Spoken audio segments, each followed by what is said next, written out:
Joining me from London is Tom Slater, editor of Spiked Online.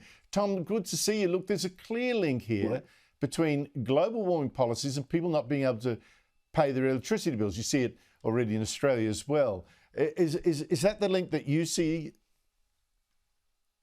It's become crystal clear in the last couple of days, Andrew, because of the fact that we're so reliant on unreliable and expensive energy, particularly in the form of wind. We've now seen, amidst the very cold temperatures coming in, electricity costs hitting all-time highs. It's about £675 per megawatt hour at the moment, and that's because of the fact that not only is it incredibly cold this week in the UK, but also the wind isn't blowing. Such a huge proportion of what is supposed to be our domestic energy mix is reliant effectively on the whims of the weather at this point. So whilst usually it might produce almost around a third or creeping up towards a third of our electricity, currently it's at a fifth.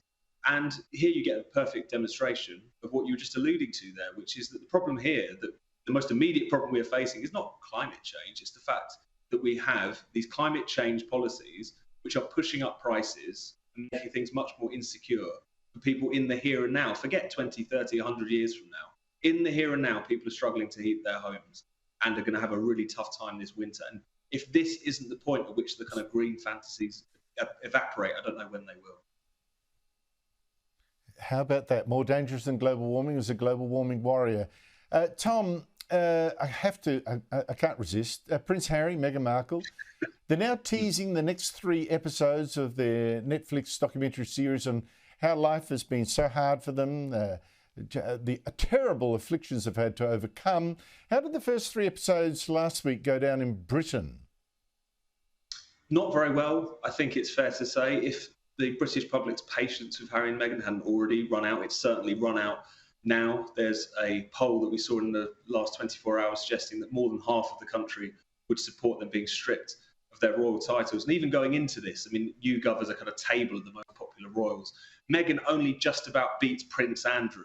And I do wonder whether he might even leapfrog over the course of this particular period. So that gives you a bit of a sense. But as we've spoken about previously on the show, I think this is more aimed at America, who like to indulge in a bit of Britain bashing at the moment, because people in the UK, their patience has just run out with them at this point, I think. Well, you mentioned that this survey said that more than half of the British people polled want the couple to lose their royal titles, to be stripped from those titles stripped. One Conservative politician, Bob Seeley, I read, is planning to submit a private member's bill to just that effect.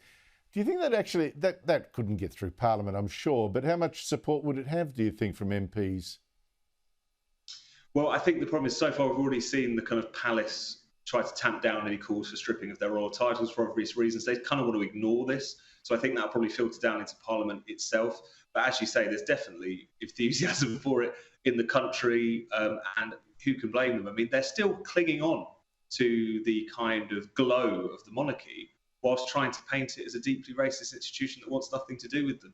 And as we all know, this isn't just about the monarchy, it's about bashing the public in general. The documentary talks about how Brexit has made us really racist and so on and so forth. So yes, the public's patience has run up. It wouldn't surprise me if Harry and Meghan get to cling on to their titles, if for no other reason than the palace wants to try and avoid any more fireworks at this point. I can imagine that. And I can understand the negative feeling when the documentary had Meghan Markle even mocking having to curtsy to the Queen while Harry looked on, apparently very unimpressed, a face of stone. And I reckon he must even wonder what's going on when she phoned a friend and filmed Harry's proposal live. I mean, really, these people are looking like nuts. I think that's right. And, you say about filming their own proposal. They talk constantly about how the British press and the paparazzi have been invading their privacy. They're invading their own privacy at this point. They've got a 6-part documentary series involving intimate videos of one another. And so I think everyone's starting to realise that the arguments, the claims that they've made, they're starting to collide with reality and how everyone else remembered these details very keenly at this point. And the British public's patience has run out. And I do wonder what point it will happen in America as well. Well, how did your country produce these people? It's just unbelievable. Tom Slater, thank you so much for your time.